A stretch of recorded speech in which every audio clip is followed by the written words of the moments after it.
Philadelphia. Hello, everybody. It's time for some fake football. Yahoo! I'm John Barchett, and of course, the most beautiful man known on this show is Vince Quinn. How are you, sir? It might be fake to you, John, but it's real to me. It's real to me. You remember that guy? Oh, of course. Who classic. doesn't remember that guy? Absolute classic. Taylor Credatis, are you betting on this game? Because I know I'm not even going to bother to Absolutely ask if you not. care. Okay. You don't bet on preseason football? I hate preseason football. Man, Taylor's Sorry, bet slips everybody. need an update then. I thought you were like a degenerate. No, I have my betting detox post NFL, Oh, college, see? NBA. Yeah. That's very Balance. responsible of you. I like this. Okay. Not responsible of us. Let's have a lot of takes about a preseason game, and the only way we can do that, that's right. Cracking this, we're cracking the black cans tonight, and whenever you're listening and watching this, honestly. So, what do we got on the docket here? Because I know there was an Aaron Rodgers quote that got your noggin peeking there, Vince Quinn. Yeah, that was the thing. His tattoo also got my head. I'm still trying to get over what the hell is on his arm with that crazy tattoo that he's got. Oh, I missed that. Is there Oh, some Google sort of it. All You right, gotta I'll gotta that. Google the tattoo. Taylor, have you seen it? I saw a PFT commenter said that tattoo is what's like inside Kyrie Irving's mind. Yeah, it might be right. I gotta There's like see this. all now. these weird circles, and there's like a lion and symbols of time, and like I don't know what the hell's going on. It's one of the weirdest tattoos. I've ever seen. Wait, because he was trying to do the Con Air thing, right? Is that why he got the tattoo? He totally has when he showed up to training camp wearing the wife beater, which I don't know why Yeah. they still call it. I probably shouldn't even call it that. Wife but whatever. pleaser. Wife pleaser. There Wife- you the go. wife pleaser. Pleaser. Yeah, giddy up. So he was wearing one of those, the flowing hair. He totally did have Yeah. those Nick Cage vibes. But yeah, that tattoo was awful. But anyway. Wrong about tattoos, might be right about preseason snaps, though, right? Well, that's the thing. He had this quote because a lot of times Aaron Rodgers is out there with his ayahuasca and everything else that he's up to. It's just that he I was going to say, he is kind of Kyrie Irving already. So.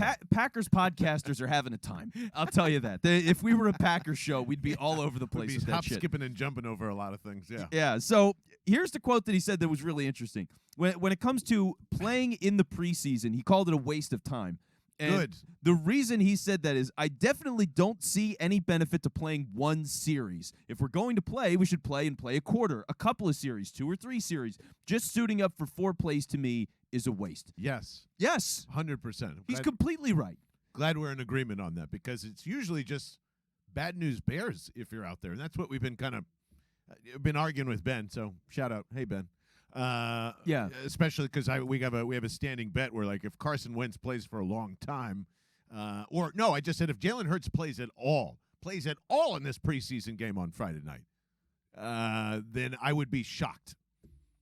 I would be shocked. He shouldn't be playing one snap, not once. Exactly, Aaron Rodgers. There's no reason whatsoever. You're just asking yourself to get hurt, and like the more you're out there, the worse it gets, and that's just true. So like.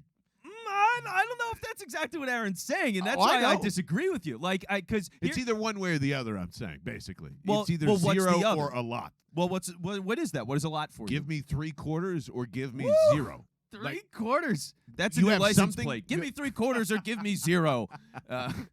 You have either something to work out or you don't. And if you don't have anything to work out, then move on to the scrimmages that you're traveling to Cleveland for next week. Well, see, that's why for me, I think my limit is about a quarter. And like Roger said, 2 or 3 series is about a quarter.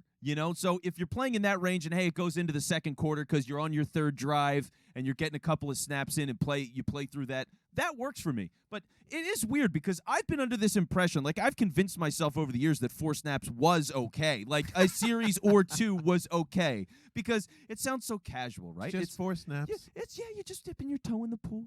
You're just getting a taste. I mean, we've all been to the supermarket and had a free sample. It's great. And then you think about it, you're like, wait, you're going to put these guys, what do you learn in 4 plays? If you go 3 and out, you haven't learned anything. If you do 6 plays because you did 2 series and you go 3 and out, you're not really learning anything in terms of the speed of things because it goes by so damn quickly. So it's either you are playing and you are actually trying to experience what a game feels like and what that is and understand it, or you don't play at all. Yeah. So, yeah, there needs to be some understanding of like, all right, have these guys gotten an actual feel of what the game is? Because if you are going to risk them for 4 plays, you should risk them for 12. because And the if whole you're going to risk him for 12, you might as well risk him for 24. That's how my mind goes. Like, you're either working something out or you're not. Well, and that's it. It's like, what is the goal you're actually trying to achieve? Because snap counts are kind of tricky in their own right. So it's, okay, if it is game speed and you want to make sure that everybody's getting snaps in and getting reps with certain key plays that you're going to run all the time, you want to get those done with that full pop that you're going to get from an opposing team. Yeah. Great. Then do that. Feel comfortable about it, and then take them out. But like all this arbitrary like series or two when it can be 6 plays and you're out of the game, it is a waste of everybody's time, and it is just an injury risk then. You're just doing it to kind of do it like it's a bad plan.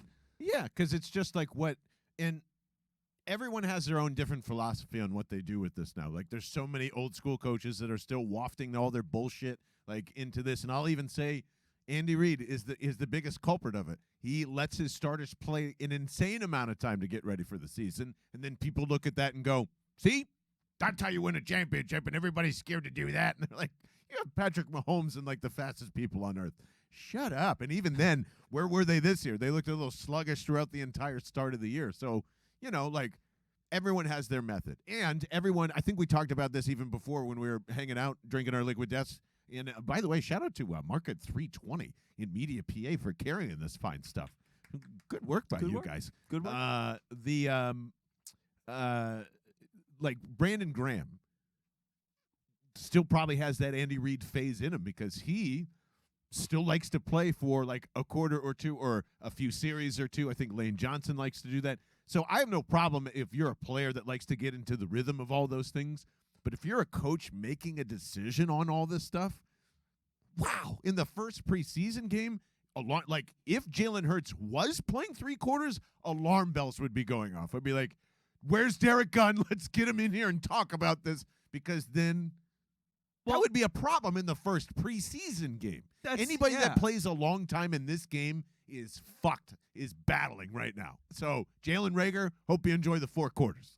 Like, oh no, come on! The whole league is interested in Jalen Reagor. Have you not seen the reports? Chicago, and who else was Howie throwing out there? Denver, Cleveland, and that's exactly it. It's who is Howie throwing out there? He's going to everybody he can find. He's going, listen, man, I got some calls, man, from these guys, and they're telling me, man, Baltimore, they're dying. Listen, for it. first round okay, pick, a lot of speed. Yeah, just it's sure drafted the wrong coach. That's it. It's our fault. We messed up. That's right. Yeah, all those excuses. It's not Jalen. It's us. Would be so funny to try to sell that to other teams. That'd be fucking hilarious. He definitely. I bet you Julian's used that line helping out his dad.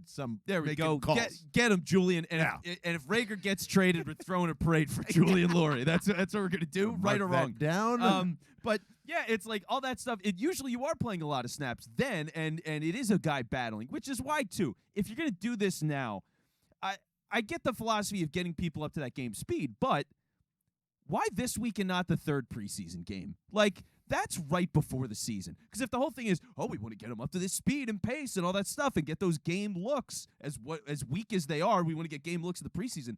Like, if I'm going to boil water and then turn off the stove for a half hour and then try to act like that's still boiling water, it's not boiling water anymore. It might be warm. Right. But it's a long gap between the first preseason game and can we week just 1. destroy the myth? Like, none of this actually helps you during the season. This is evaluation only for coaches. It really isn't for us. They don't want anyone ramping up. And idiots like Dak Prescott and all that shit for the last 2 years be like, I gotta play the last game of the season. It gets me right into the playoffs. How has that significantly helped the momentum of them? Oopsie daisy, only 1 playoff win. Like, it doesn't help you. There is no significant momentum. Is fake. It does not exist. It's a fantasy. I have to disagree about that. Momentum is not real. It's a fallacy. It's football. It's especially in football. No, Taylor. Come on. Of course it is. What was the There entire is no Eagles momentum. Super Bowl playoff run? A very good fucking team with incredible depth that would not let up because of a of a very easy schedule that they gained confidence and won a shitload of games with, and then Guck McGee down in Washington now is. But Nick Foles and the energy, like people, and this is where I was wrong because I evaluated that. I was looking at the matchup and I thought, all right, the Vikings on paper are the better team in that game because I didn't trust Nick Foles. But The problem was it was emotional. And when you saw the Eagles my warming up, God. are you telling me it wasn't? No, The Vikings collapsed to a team that had everything going for it in an environment that was ready to kill them. They had Case Keenum at quarterback, who no longer and all of that regime just got blown up to bits. But they were good in the moment. No, they weren't. They were in the NFC Championship Right. game. They were a good And team. what happened? They got out fucking coached left and right after one touchdown that they made. They That fell was apart. it. They made Yes, so much momentum. That's There not was, momentum. the Eagles team was so much momentum and Xavier vibes. Rhodes on tape in that game on NFL film says, "I've never gotten an ass whooping this bad in my life. They schemed us to death. They knew they were ahead. There is no such thing as momentum. There is Oh, no that is reason such a why lie. to play any of these people in preseason. There's no reason to play your starters at all if you have a first-round bye. Shut it down. You're not All right. Wait. The players that want to do their thing, let them do their thing. Otherwise, rest.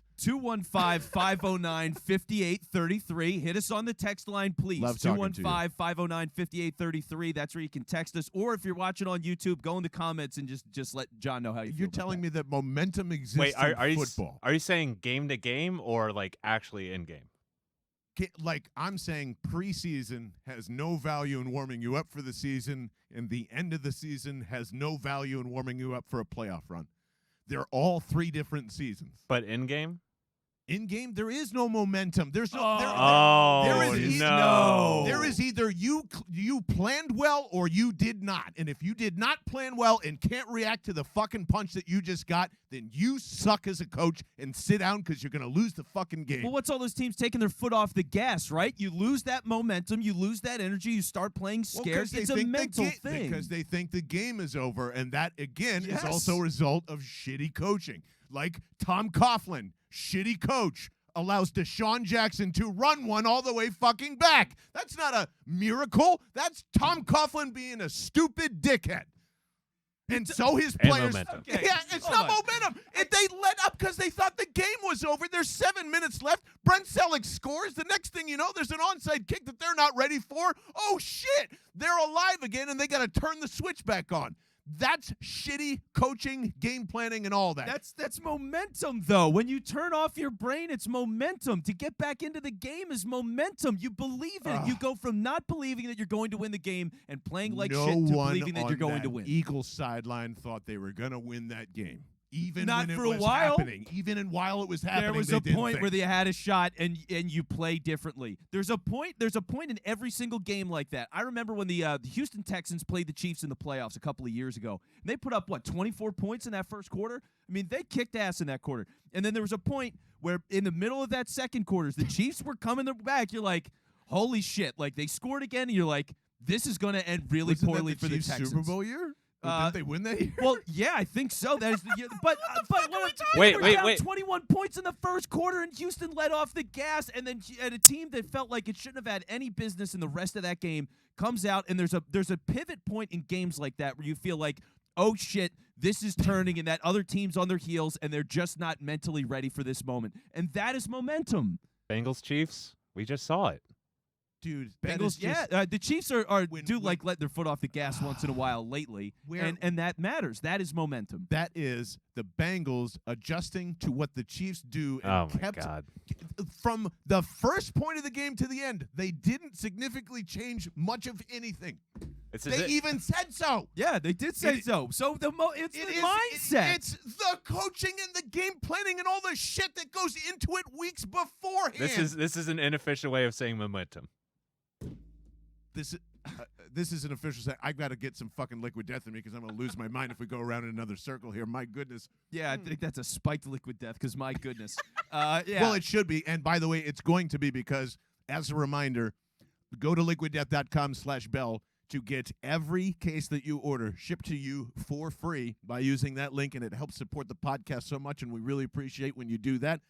But these bad boys, along with all the flavored Johns, and I believe all of the flat water that's coming, the original OG cans, will be at the Washington tailgate. They are agreed to send us 3 humongous pallets of water. So Drink up, everybody. It is going to be an amazing tailgate. And you know that everywhere we travel, we have Liquid Death for that reason. It's recyclable. We're having 1,000 people there. You know how much we'd have to be complete fucking dickheads to bring plastic bottles, knowing full well that we're serving 1,000 people. So I was adamant that we got them in there for this tailgate. They were so appreciative of it.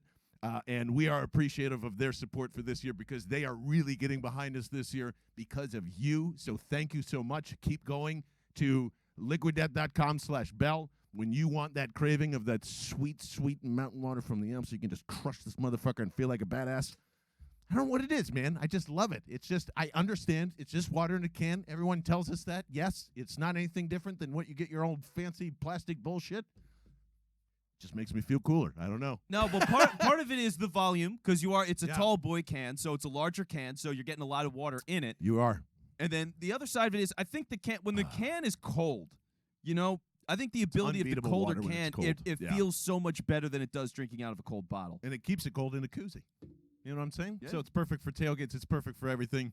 And our bartender friend, Jonathan, who was on the last episode, actually mentioned, he goes, it kind of feels like you just continue drinking when you want to stop. So like a non-alcoholic seltzer. Exactly. Yeah. It's perfect. So it's the summer of lime for me. Make sure you sit that at 7-Eleven, Amazon, basically wherever you get it. But of course, liquiddeath.com/bell is the only way. Now, let me tell you who's in trouble. Because I can't believe we just had that momentum conversation that's going to rack my brain for weeks. It's weeks. Yeah, that's a text line, Discord, comment section. One It's all of the gonna blow more up. weird takes. Yeah. From you. I hate No, it's, from it's, you. Yeah. For me? Yes. Yes. All right. Well. Saying momentum doesn't exist is crazy. In to me. football. It doesn't. That's crazy. Just like when I know that Quez Watkins, who is my main darling for Friday night's festivities, I want to confirm the beat writer's eyes, this is the fun part about the first preseason game too. So you guys have to check me on this one. Quez is going to play an awful lot of football on Friday night. That's my take.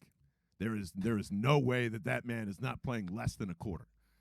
He is playing a full quarter, and Quez is battling, guys. He's made the team. I'm not saying that, said that on the last one, but he is going to have a lot of snaps. I think he's in trouble. Well, it's a good trouble, though, to me. It's the a great fact that trouble. because if the trouble is he's competing with snaps with Britton Covey, who everybody loves now, shout out Covey Hive. All right, we've got the British flag flying in the chat because people love the UK. Yeah, so that's really funny for Britton Covey. But between that and Zach Pascal, who apparently has looked good, he talked a lot of shit on Twitter earlier this offseason about all the route running. If Quez is going to compete like that, and I think Quez is damn talented, great. We've got receiver depth. Like, this is not common for this team. So I'm hoping that he's struggling. And if the worst case scenario for Quez is that it turns out he plays a lot of snaps, he fights for the job, he doesn't get it, and he ends up just being a return guy that occasionally gets some deep balls in the slot, I'm down with that. Like, that is a great worst case scenario for this team. It really is. Yeah, just the depth of wide receiver that I can even mention. Quez and now Covey and when's the last time they were this deep potentially? If Covey is good, if Covey's good, when's the last time they were this deep at receiver?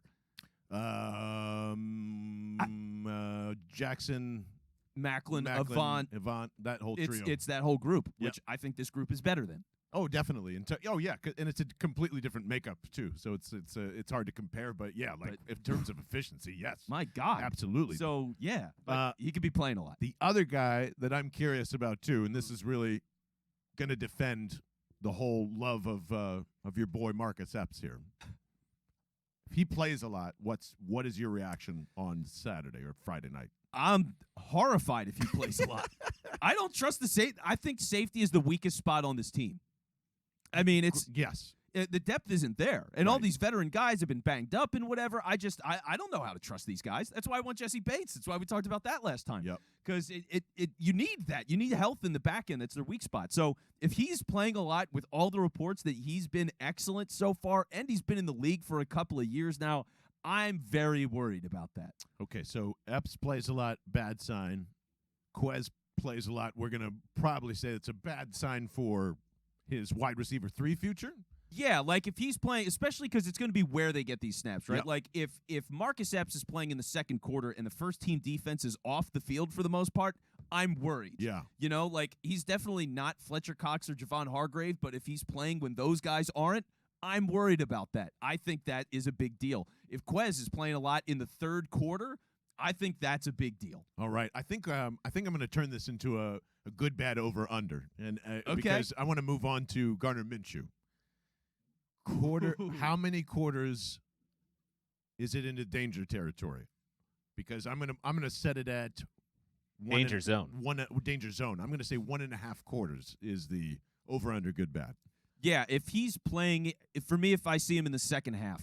Yeah, that's bad news, Bears. Yeah. That means the training camp is significant, the practices are significant, but if it's not, all that shit doesn't mean anything anymore, right? Yeah, if he's playing, if it turns out also if this is all in the scenario that Hurts is going to play, Hurts and the starters are going to play too. So They you are figure, not. I'm going to bet so hard. I know it's All like right. probably very unpopular. You feel free to yell at me. I don't think Jalen Hurts is playing one snap. I'd be okay with it. You know, it's not like I would because be mad as hell. if they're going to do this, I would rather them do it in the third preseason game right before the start of the season. Yes, Yeah. then get the snaps and be ready to go. Like, do the fine-tuning, sure. But to do it now, yeah, it's a little weird. So if they do play, though, and Minshew is not if he's playing in the third quarter, but two, that also means he's probably playing after Reed Sinnett. And if that happens, Twitter will explode. The Discord will explode if Reed Sinnett is coming out as QB2. Ooh, I didn't even think of that. He's done a lot of that lately. Yeah. So and again, it's like I don't know if it's a competition yet, but if he comes out, if they trot him out before Minshew in the preseason game, it's a competition. Are they going to do the infamous Nick Sirianni hedge and have them take a quarter each and then give the last 8 minutes to? Well, I don't know. Did they just sign a new quarterback that just to throw footballs lately? I haven't been paying attention. Well, to that's the transaction thing. roster. Right now, the guy is Carson Strong. Oh, yeah, Carson Strong. So There you go. Carson Duh. Strong. So right now, it'd be like Hurts first quarter, Minshew second, Sinnett third, Strong 4. Yeah. So that's what's the Taylor just gave you a really weird look. There's no way they're playing 4 different quarterbacks in the same preseason. Oh, they game. definitely are. Why not? I book it. They have to soak up snaps. That's why they're there. Yeah. They're playing everybody. They're playing every single quarterback. So it is close then. Maybe I don't think Strong is not in the conversation. No, he Strong's might be, not in the I think conversation. he's fighting for practice squad right now. That's just my read on it. But otherwise I think they're gonna play all those guys and we're gonna see where it goes. So that's a big deal. Yeah. That's potentially a big It'll deal. be interesting how that gets handled, but doesn't seem like Gardner Minshew's off to a good start. So I think No. I don't think it matters as of yet. So we'll find out. N'Kobe, phew. Nice. Oh, those seltzer bubbles are in there, baby. There you go. Momentum, baby. This burp brought to you by Liquid Death. Bop, bop, bop. N'Kobe Dean, a lot of snaps is a bad thing. A lot of snaps is a good thing. You know, I think you could go either way. I think you can go either way on this. If I see him in the fourth quarter, I'm going to riot. I'll say that. Fourth quarter, I'm not happy about N'Kobe Dean in the fourth. I can stomach it if he's there a little bit in the third. 1 quarter, no more for him. I think is my comfort level. I Right? would prefer he's not in the third quarter, but if I see him there, yeah. If he's not there at all, that would make me so happy. Right? That's a good sign. if he he's not doesn't play playing at all, that'd be miraculous to me. Kaiser White, what's his danger zone? Ooh, that's a tough one, right? Because all these linebackers, man. I mean, you look at this group now, and it's like, all right, well, Davion's gotten first team reps. Kaiser supposedly gotten them. T.J. Edwards has gotten them. So all those guys and Dean, all these guys. I mean, it might be that Dean is getting a lot of third quarter snaps. Now that I think about it, Better 'cause it's question just, then. Better question then. How many? Like if all the linebackers continuously play throughout the game, what's your reaction? If I think everybody that isn't T.J. Edwards, I would expect to see throughout the game. If Kaiser White is in the last half of the game, is that okay? I guess if he's in there, Sparingly. because again, it's like if they're going to play the first quarter with the starters, and then if it's Kaiser, Davion, all those guys that are competing for the other spot, N'Kobe, like they're all getting a lot of reps, Sean Bradley, and you're cycling in, I guess it's not catastrophic to see some of those guys in the third. Yeah. And then the big one, Cam Jurgens. We're actually going to save that for our bonus segment because we're going to go through all of the rookie class and kind of how they've been up to at this point, and that'll actually turn my attention right to this man right here. But we'll get into it further down the line in detail. But, dude, Jordan Davis, I'm so excited to see him. I'm so excited for that. And it's not really just that. It's just what we've kind of been preaching for the last couple of weeks, right? we finally get to see what a base defense looks like in Jonathan Gannon's new little spiel in Schmazel. So, like, if there's a billion linebackers still playing throughout, I think that's okay because you're trying to get used to whatever they're doing. But, like, yeah, are they coming out in a 3-4 immediately? Are they doing the 4-3 under crap? Is Cox going to be available? Like, I'm curious how they rotate all of the defensive people around. Yeah, it's exciting because that's the funny thing about all of this with the defense being so new. Like, usually people just go, oh, well, all this stuff, it's vanilla. But, like, vanilla's a new flavor here. Yeah. This is a new shop as far as I see it. So if this is the first time they're opening the ice cream stand, I want to see what vanilla tastes like. Yeah. Give me all the vanilla you can get. And again, like the Hassan Reddick stuff, are we seeing him drop back is one of those little things that's been my little theory of like that, or my concern, I would say. So we'll see where that goes. Is he dropping back? Is he not? As simple as it is, because all this stuff is I hope like, he drops back a million times oh, God. this whole game just to piss everybody off. Oh, God. Oh, man. Okay, yeah, I will be very mad if that happens. I won't be very mad, however, and Vince won't be either if you go to phillysportstrips.com/bell immediately, where if, all these guys are in coverage way too much, well, you can come yell at them with us on the road all season long. Whether you want to tailgate with us, whether you want to go to the game with us, travel with us, there's a million ways to come hang out, including our own home tailgate at the Navy Yard happening at the Gatehouse Restaurant for all of the first 6 home games. Then we're going to, see how the weather is. Maybe we take it inside, maybe we don't. Tropical in Philly this might winter. Be, I mean, my God. Who knows? But again, phillysportstrips.com/bell. It ensures that you are sitting and hanging out with us. We can't wait because I know Jerry in Houston is dying to drink beers with us, and I am too, buddy. We're coming.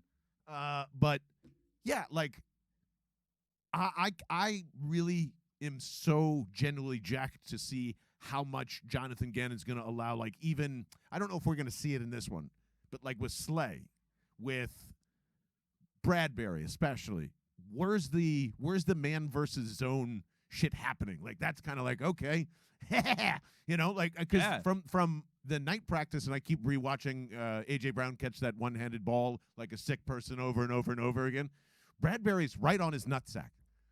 So, like, it looks like he was playing press on him. It's some safety help, step for step. Like, that was encouraging in just terms of formation and play and being in the right spot. Like, fuck yeah. I might be really wrong about CB2's importance if James Bradbury is, like, the man. Oh, dude, no, he's the man. Like, I've seen some of the clips recently because there's been some different practice stuff that's gone out of just multiple reps of those two going against each other.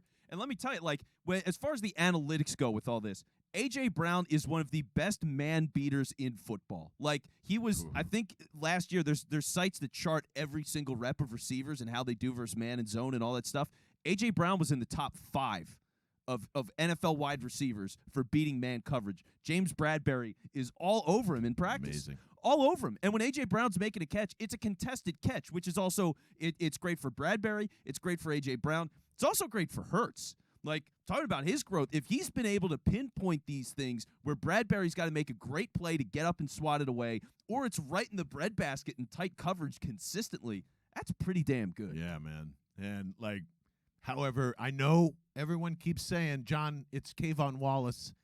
Let it go. Like, he's just going to be a filler. He's going to be this guy. Yeah. I think they have plans for him, or at least how he's trying to force the issue one way or the other. So I'm curious what if he is going to be that rover dude that in my mind you're just kind of all over the place. You're helping out linebackers. You're gonna be more in coverage mostly, but you'll come up and blitz. You'll come up and hit because that's what he likes to do. It's probably what he's better at too, honestly. Well, I think it's what he's better at. Yeah. He might be a linebacker. I don't know, but here's the guy I think that's going to be. It's Josiah Scott.